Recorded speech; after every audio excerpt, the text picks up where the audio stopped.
নমস্কার। যে কোনো সিস্টেম অফ মেডিসিনে বা হিলিংয়ে ডাক্তার এবং পেশেন্টের রিলেশনটা খুবই গুরুত্বপূর্ণ।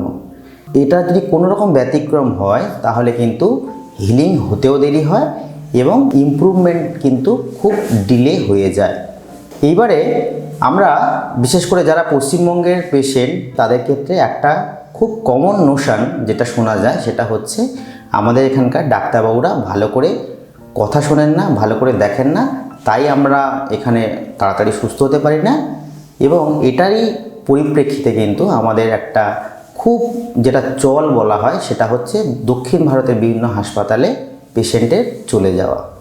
আমি নাম করেই বলছি, বিশেষত সিএমসি ভেলোর, অ্যাপোলো চেন্নাই বা কর্ণাটকের বিভিন্ন হাসপাতালকে বেছে নিই। এটা কি ঠিক যে এখানকার ডাক্তাররা কথা শোনে না? যদি আমি ট্রুথফুল হই তাহলে সেটা সত্যি যে আমাদের পশ্চিমবঙ্গে যেহেতু সবথেকে বড় পপুলেশনের একটা রাজ্য এবং ডক্টরস পেশেন্ট যে অনুপাত সেটা ইদানিংকালে খুব সাম্প্রতিককালে হয়তো একটু ইমপ্রুভ হয়েছে, কিন্তু আজ থেকে 5 থেকে 10 বছর আগে যখন থেকে নোশনটা তৈরি হয় তখন কিন্তু এই অনুপাত খুবই খারাপ ছিল। এবং এই খারাপ অনুপাতের ফলে খারাপ অনুপাত মানে আমাদের WHO একটা যে রেশিও মেনটেন করা সেটা হচ্ছে প্রতি 1000 জন পপুলেশনে একজন করে ডাক্তার থাকা উচিত। সেটা পশ্চিমবঙ্গের ক্ষেত্রে অনেকটা বেশি ছিল কিছুদিন আগে পর্যন্ত, অনেকখানি বেশি। এবং তার সাথে সাথে ট্রেন্ড ডাক্তারের সংখ্যা কম। তার মানে কি? ট্রেন্ড মানে কি ধরনের ট্রেন্ড? ধরুন যখন এর আগে যখন মেডিকেল সিস্টেম এতটা উন্নত হয়নি তখন ঠিক ছিল, কিন্তু যখন হার্টের সমস্যার জন্য অ্যাঞ্জিওপ্লাস্টি এসে গেল, কার্ডিয়াক বাইপাসে শুরু হয়ে গেল, তখন কিন্তু দক্ষিণ ভারত 70-80 দশকে কিন্তু এই জিনিসগুলো শুরু হয়ে যায়। কলকাতাতে তুলনামূলক অনেক পরে এই অ্যাডভান্স ট্রিটমেন্ট ফেসিলিটিসগুলো আসে, বা নিউরো ইন্টারভেনশন যেগুলো ব্রেন স্ট্রোকের চিকিৎসা বা আধুনিক যে ধরনের চিকিৎসা সেগুলো কিন্তু পশ্চিমবঙ্গে বেশ কিছুক্ষণ পরে আসে। তার ফলে কি হয়, তখন যেগুলো সারে না বা ওষুধ দিয়ে শুধুমাত্র রাখা হতো সেগুলো কিন্তু দক্ষিণ ভারতে গেলে এই ধরনের চিকিৎসা করে পেশেন্ট ভালো হয়ে আসতো। এবং তার ফলেই একটা ধারণা তৈরি হয় যে ওখানে গেলেই পেশেন্টের একমাত্র ঠিক হয়ে যাবে। এটা আমি বারবার করে বলছি, সেই সময়ের প্রেক্ষিতে কিন্তু একদমই ঠিক ছিল। এবং যেহেতু পশ্চিমবঙ্গের পুরো জনসংখ্যাটাই ম্যাক্সিমাম ক্ষেত্রে সরকারি হাসপাতালের উপর নির্ভরশীল, এবং এক্ষেত্রে আমি আপনাকে একটা পরিসংখ্যান বলি, প্রত্যেকটা সরকারি হাসপাতালে যদি প্রান্তিক গ্রামীণ যে হাসপাতাল হয় সেই হাসপাতালগুলোতে গড়ে দৈনিক 200 থেকে 250 পেশেন্ট প্রতিজন ডক্টরকে দেখতে হয়। এবারে আউটডোরের যে টাইমিংটা থাকে সেই টাইমিংটা মোটামুটি আমরা 4 ঘন্টা থেকে 6 ঘন্টা ম্যাক্সিমাম। এই সময়ের মধ্যে যদি তাহলে আমরা দেখি প্রতি ঘন্টাতে আমরা প্রায় 50 জন করে পেশেন্ট দেখা, মানে প্রতি মিনিটে 1 জন করে পেশেন্ট। তাহলে সেইখানে পেশেন্টের সাথে কথা বলবে কি ডাক্তারবাবুরা, তার হিস্ট্রি কী নেবে এবং তার চিকিৎসা কী দেবে, এইখানে কিন্তু একটা ভীষণ বড় একটা সমস্যা তৈরি হয়ে যায়। কারণ যদি আমরা পেশেন্টের হিস্ট্রি ঠিকমতো করে না নিই তাহলে কিন্তু যে কষ্ট করে আমরা মেডিকেল সায়েন্সটা পড়েছি সেক্ষেত্রে আমাদের কোয়াকারি এবং নলেজেবল যে ডক্টর তার দুটো কিন্তু সমান হয়ে যায়। কারণ হচ্ছে আমরা তখন তো পেশেন্টকে হিস্ট্রি নিতে পারি না, আমরা শুধুমাত্র সিমটোমেটিক ট্রিটমেন্ট করতেই ব্যস্ত হয়ে পড়ি। কারণ পেশেন্ট এসেছে, এত কষ্ট করে লাইন দিয়ে দাঁড়িয়েছে ডাক্তার দেখাবে বলে, তাকে কিছু একটা ওষুধ লিখে দিতে হবে। এক্ষেত্রে এই জন্যই প্রবলেম হয়। এর উল্টোটা আমরা শুনি, যখন আমরা যেমন দক্ষিণ ভারতে যাচ্ছি তেমন প্রচুর বাংলাদেশের পেশেন্ট কিন্তু আমাদের এখানে আসে। এই কারণটা কিন্তু একই, মডার্ন টেকনোলজি সেটার একটা অভাব, এবং পেশেন্টদেরকে এই যে বললাম কনসালটেশন টাইমটা খুবই কম। ব্রিটিশ মেডিকেল জার্নালে পাবলিশ হয়েছিল একটা, যে সব থেকে কমের দিকে আছে বাংলাদেশ, সেটা গড় হচ্ছে 48 সেকেন্ড। এবং সব থেকে বেশি হচ্ছে যেটা সময় দেওয়া হয় সেটা হচ্ছে আমেরিকা বা সুইডেন, এই ধরনের দেশগুলো, যেখানে গড় হচ্ছে 20 মিনিট কনসালটেশন টাইম, ইংল্যান্ডে 10 মিনিট।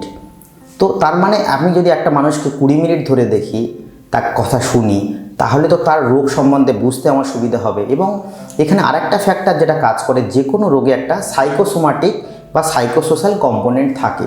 তার মানে পেশেন্টের একটা ফিজিক্যাল ডিজিজ আছে, কিন্তু তার সাথে সাথে তার মনের কথাগুলো শোনা, তার কি কি প্রবলেম হচ্ছে সেগুলোকে শোনা, তার যেমনভাবে বলি একজন বাড়ির যে কর্তা, তার যদি এমন একটা ডিজিজ হয় যেটার জন্য সে চলাফেরা করতে পারছে না, কাজে যেতে পারছে না, তাহলে তার যে ফিনান্সিয়াল লস, রোল প্লে যেটা করে সংসারে সেটার লস, তার অফিসে যার যে পজিশন সেটার যে লস, এই প্রবলেমগুলো যখন সে ডাক্তারবাবুকে না বলতে পারে, তার কিন্তু হিলিংটা স্টার্ট হয় না ওষুধ দেওয়ার পরেও।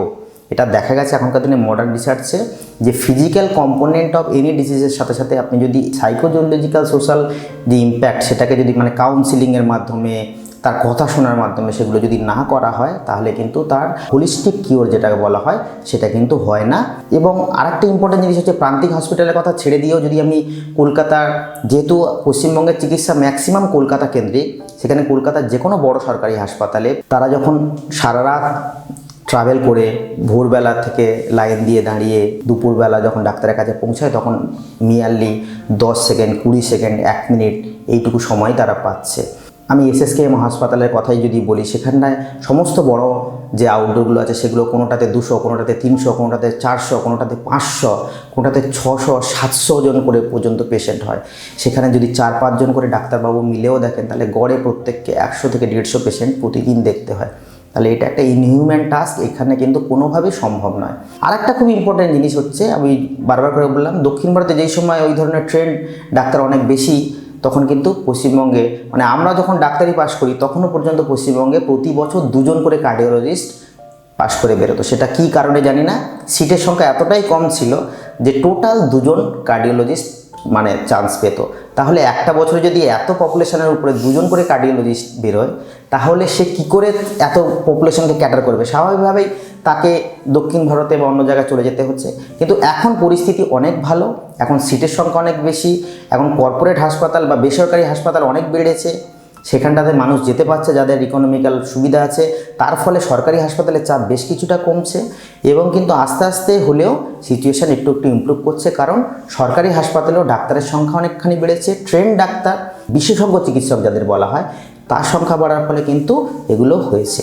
ডাক্তার পেশেন্ট রিলেশনশিপে ভরসা একটা বড় ফ্যাক্টর। সেখানে যদি আমি আমার যে ট্রিটিং ফিজিশিয়ান তাকে যদি ভরসা না করতে পারি, তাহলে হিলিং স্টার্টই হয় না। কারণ ওষুধ কিন্তু রোগ সারায় না, ওষুধ রোগের যে এনভায়রনমেন্টটাকে কারেক্ট করে, সেটা কিন্তু বডি আস্তে আস্তে হিলিংটাকে সাহায্য করে। তাহলে এই ব্যাপারগুলো কিন্তু ভয়ানকভাবে ক্ষতিগ্রস্ত আমাদের হচ্ছে, যদিও তার দরকার ছিল। কারণ হচ্ছে এখনকার দিনে ম্যালপ্র্যাকটিস বেড়ে যাওয়ার জন্য সেগুলোকে কারেকশানের জন্য একটা দরকার ছিল, কিন্তু কোথাও যেন আমরা এইটার ব্যালেন্সিং একটা সমস্যা হচ্ছে। সেটা আমি অস্বীকার করবো না যে ডাক্তারদের তরফ থেকে কোনো রকম ভুল হয় না, কারণ মানুষ মাত্রেই ভুল হয়, এবং যারা যত রিস্কি কাজ করে তাদের থেকে কিন্তু তত ভুল হওয়ার একটা সম্ভাবনা থাকে। কিন্তু একজন ডাক্তার পাস করতে গেলে তাকে যে পরিমাণ পরিশ্রম, যে পড়াশোনা, যে ট্রেনিংয়ের মধ্যে দিয়ে আসতে হয়, তারপরে কিন্তু এই ধরনের ভুল ভ্রান্তি যতটা কম করা যায় তার কিন্তু সম্পূর্ণ ব্যবস্থা এই ট্রেনিংয়ের মাধ্যমে থাকে। মেডিকেল এথিক্সের যে 4টে পিলার, সেটার মধ্যে বলা হয় অটোনমি, বেনিফিসেন্স, নন ম্যালফিসেন্স এবং জাস্টিস।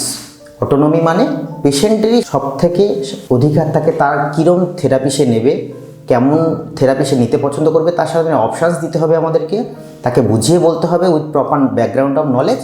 তারপরে সেই ডিসিশান নেবে তার শরীরের উপরে কী ধরনের চিকিৎসা হওয়া উচিত বা না উচিত, এইটা খোলসা করে তাদেরকে বলতে হবে। বেনিফিসিয়েন্স মানে সবসময় পেশেন্টের ভালোর জন্য যে চিকিৎসা, সেটাই আমাদেরকে বলতে হবে। নন মেলফিসিয়েন্স মানে ডু নট হার্ম, মানে এমন কিছু চিকিৎসা করা যাবে না যাতে তার ক্ষতি হয়। জ্ঞানত প্রত্যেকটা চিকিৎসারই একটা সাইড এফেক্ট থাকতে পারে, কিন্তু জ্ঞানত পেশেন্টের খারাপ হবে সেই ভেবে কোনো চিকিৎসা দেওয়া যাবে না। এবং জাস্টিস মানে অ্যাভেলেবেল যে চিকিৎসা পদ্ধতি আছে তার মাধ্যমে পেশেন্ট যাতে সর্বোচ্চ সুবিধা পেতে পারে, সর্বোচ্চভাবে উপকৃত হতে পারে, তার ব্যবস্থা আমাদেরকে করতে হবে। তাহলে এইখানে আমি বারবার করে বলছি, কিন্তু পেশেন্ট ডাক্তারের রিলেশনশিপ একটা মধুর সম্পর্ক, একটা বিশ্বাসের সম্পর্ক। এই সম্পর্কটা আস্তে আস্তে আমাদেরকে ফিরিয়ে আনতে হবে। তার সাথে সাথে কোয়ালিটি কন্ট্রোল করা যেটাকে বলা হয়, সেইটা যদি আমরা ঠিকমতো করতে পারি, তাহলেই কিন্তু সার্বিকভাবে পেশেন্টেরও লাভ, তাতে ডাক্তারদেরও লাভ। কারণ ডাক্তারের কিন্তু আলটিমেট যদি গোল যদি হয়, তার কিন্তু সবথেকে বড় ফিজ হচ্ছে পেশেন্টের ভালো হয়ে যাওয়া। এইটা কিন্তু আনতে গেলে পেশেন্টের কথা শুনতে হবে, পেশেন্টকে বুঝতে হবে, পেশেন্টের সার্বিকভাবে তাকে আলোচনা করে তার সামনে অপশানস দিতে হবে তার সর্বোচ্চ চিকিৎসার জন্য। Second opinion, when all doors are closed.